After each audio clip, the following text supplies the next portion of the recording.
For 2 centuries, we thought we understood the Rosetta Stone completely. Scholars had translated it. Textbooks had printed those translations, and museums had framed the conclusions. Case closed. But when a computational linguistics model was recently trained on a full trilingual inscription, it flagged something every human expert had walked straight past. The hieroglyphic text and the Greek text are not always saying the same thing, not in the passages that matter most. The meaning we have taught generations of students may be only the surface layer, and beneath it, ancient scribes may have encoded something else entirely for an audience nobody suspected. More than 2,000 years ago, deep inside a workshop somewhere in ancient Egypt, a group of highly trained scribes picked up their tools and began carving a message into a slab of dark granodiorite rock. They were not carving for themselves. They were carving for kings, for priests, for future generations, for an audience they could not name and could not imagine. What they left behind would sit buried, cracked, and silent beneath Egyptian soil for nearly 15 centuries, until one summer afternoon in July 1799, when a French soldier's spade struck something hard in the mud near the port town of Rosetta. Napoleon Bonaparte's army had swept into Egypt the previous year, fired by imperial ambition and fueled by a near-obsessive fascination with the ancient world. Embedded alongside the soldiers was a team of scholars, scientists, artists, and engineers tasked with cataloging every aspect of Egypt's extraordinary past. They sketched temples, measured pyramids, and hauled artifacts back to waiting ships. When that spade hit stone near the town known today as Rashid, no one on the site understood what had just been uncovered. The soldier hadn't found gold. He hadn't found a hidden tomb or a lost city. He found a broken, irregular slab of rock covered in 3 different kinds of writing, stained, battered, incomplete, missing its upper corners, fractured along one edge, unremarkable almost. And yet, hidden inside those 3 parallel layers of ancient language carved into the same surface was the key to unlocking a mystery that had defeated every scholar in the world for 1,500 years. To understand why the Rosetta Stone mattered so profoundly, you have to understand just how completely the world had lost the ability to read ancient Egyptian hieroglyphics. This wasn't a gap in knowledge. It was a total, absolute blackout. For centuries, explorers and scholars had traveled to Egypt and stood before towering temples, carved obelisks, and elaborate painted tomb walls, all of them covered in extraordinary symbols. Birds, eyes, waves, serpents, seated figures, geometric shapes, hands, reeds. And they understood absolutely nothing. The symbols were beautiful. They were everywhere. They were clearly important. But they were completely, impenetrably silent. The last person known to have read Egyptian hieroglyphics in the ancient world died sometime around 394 AD. After that, the knowledge simply ceased to exist. The Roman world took over. Christianity spread across the Mediterranean. The old Egyptian temples were closed, repurposed, or left to crumble in the desert heat. The scribes who had spent entire lifetimes mastering the sacred script had no students, no apprentices, no one willing to carry the knowledge forward. Within a generation or two, 5,000 years of recorded history, 5,000 years of stories, theology, science, royal account, and poetry became completely unreadable. Brilliant minds never stopped trying to crack it. Medieval Islamic scholars studied the symbols with serious intent and produced nothing usable. Renaissance Europeans collected Egyptian obelisks and shipped them to Rome and Paris, staring at them in admiration without understanding a single carved mark. By the 1700s, some of the most celebrated academic minds in Europe had published lengthy, confident explanations of what hieroglyphics meant. They were thorough. They were almost entirely wrong. The most persistent mistake was assuming hieroglyphics were purely symbolic, that each image stood for a concept, not a sound. Scholars wrote entire volumes explaining that a hawk represented the soul, a circle meant eternity, a serpent meant danger. It was poetic. It felt profound. It was a complete dead end. The truth was far more complex.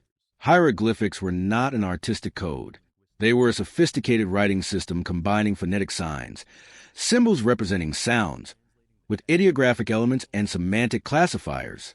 A bird might represent a specific spoken sound in one context and serve as a category marker in another. The system had interlocking layers, and without a key to connect those layers to a known language, There was no way through. For 1,500 years, the wall held firm. When French scholars first examined the stone, what struck them wasn't just the age of the artifact. It was the structure of the inscription itself.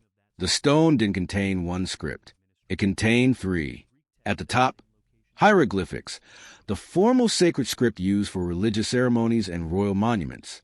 In the middle, Demotic, a faster, more fluid form of Egyptian writing used in everyday life for contracts, court documents, and personal letters. At the bottom, Ancient Greek, the administrative language of Egypt during the Ptolemaic period, when Egypt's pharaohs were themselves Greek-speaking descendants of one of Alexander the Great's generals. All three sections appear to contain the same message. Scholars recognize the Greek immediately. It was a decree, a formal royal proclamation issued in 196 BC by a council of Egyptian priests honoring the young pharaoh Ptolemy V on the first anniversary of his coronation. Tax reductions, temple donations, military victories, ceremonial statues to be erected throughout Egypt, bureaucratic language, official and formulaic, the kind of text every government in every era produces. But because the Greek version was readable, something became possible that had never been possible before: a direct comparison between the known text and the unknown scripts, side by side, symbol by symbol, word by word. For the first time in 1,500 years, someone had a map. The race to use it was fierce. Swedish diplomat Johan Ekeblad made early progress identifying proper names in the Demotic script. The first truly decisive breakthrough belonged to British physicist Thomas Young, who noticed in 1814 that one particular group of hieroglyphic, that was the crack.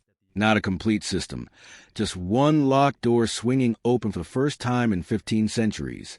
The complete working framework came from French linguist Jean-François Champollion. He had been consumed by ancient Egypt since childhood, committing himself to every ancient language he could find.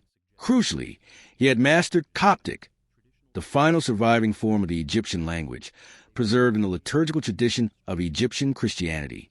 Coptic preserved the actual sounds of ancient Egyptian in a Greek alphabet, giving Champollion an acoustic bridge, a living echo of a dead language connecting the visual symbols of hieroglyphics to spoken sounds that had been silent for 15 centuries.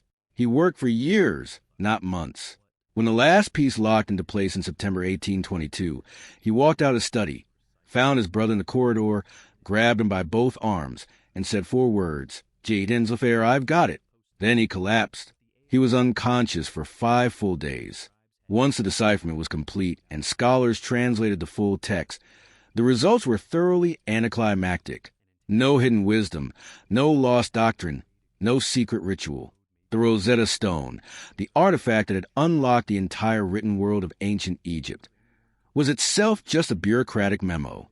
Case closed. For 200 years, that verdict held. Textbooks repeated it. Museums displayed it. Everyone agreed. Everyone moved on. Then, in the 21st century, a computational linguistics model pointed itself at that same decree everyone had read, translated, cited, and shelved, and surfaced something 200 years of human scholarship had completely missed. A research team led by Dr. Marco Paval at University College London began a systematic computational analysis of the Rosetta Stone's trilingual inscription. Their approach was methodologically distinct from anything that had come before. Rather than translating the text, work already refined over 2 centuries, the model was instructed to map statistical relationships between the 3 language versions simultaneously, treating the inscription not as a document to be read, but as a data structure to be interrogated. The team had expected either nothing or scattered noise. What the model produced instead had a shape. The flag divergences weren't spread evenly across the text. They weren't random. They formed a pattern visible immediately once the output was visualized. The researchers ran it again. The flags appeared in the same places, the same category of passage, the same directional divergence, every time. Here is what the model identified. In plain language, in the passage describing the king's donations to the temples, the hieroglyphic version uses a specific formulation that appears 3 times in close proximity. In standard Egyptian ceremonial language of the Ptolemaic period, that formulation appears once per passage. Repetition of that specific instruction in priestly administrative texts signals a legal binding clause, a formal commitment carrying contractual weight, not merely honorific language. The Greek text at the same location uses a single honorific phrase, gracious, routine, the kind of sentence a speechwriter produces on autopilot. Where the Greek says the king gave generously to the temples, the hieroglyphic section appears to say the king is bound to give to the temples permanently, formally, and in a way that carries legal force under priestly law. That is not a translation difference. That is not grammatical variance between languages. That is a different message delivered to two different audiences at the same point in the same document. The divergences don't appear randomly throughout the text. The algorithm identified that they cluster in one specific category of passage. Every instance where the decree touches a relationship between royal authority and priestly economic rights. In passages about military campaigns and public instruction, the three language versions align almost perfectly. But the moment the decree discusses temple authority, priestly land rights, and the limits of royal power over sacred property, that is where the model consistently identified structural divergences with no clear linguistic explanation. 17 instances, same category, same direction. What the algorithm appears to have surfaced is a negotiation encoded inside a ceremony. The Ptolemaic pharaohs were navigating an extraordinarily delicate situation. They were foreign rulers, Greek-speaking descendants of a Macedonian general. Try and maintain legitimacy with an ancient, deeply conservative Egyptian priestly class that held enormous institutional power. The priests controlled the temples. The temples controlled vast agricultural lands, workshops, and economic infrastructure. The pharaohs needed the priests' public endorsement. The priests needed guarantees. Those guarantees may have been written directly into Rosetta Stone, not in the Greek administrative text that everyone studied, but in the hieroglyphic layer that only the priestly class could fully interpret. The stone may not have been one decree. It may have been two different deals written on the same rock for two different rooms. Not everyone accepts this, and the pushback deserves serious weight. Dr. Penelope Wilson of Durham University, one of the leading specialists in Ptolemaic priestly texts, has argued publicly that phrase repetition in hieroglyphic ceremonial language is far more stylistically conventional than the model appears to account for. Egyptian scribes used formulaic repetition as a rhetorical device, not necessarily as a legal or coded signal. Without a much larger corpus of comparable Ptolemaic-era priestly decrees analyzed under the same conditions, she argues the statistical baseline is too narrow to support the divergence claims.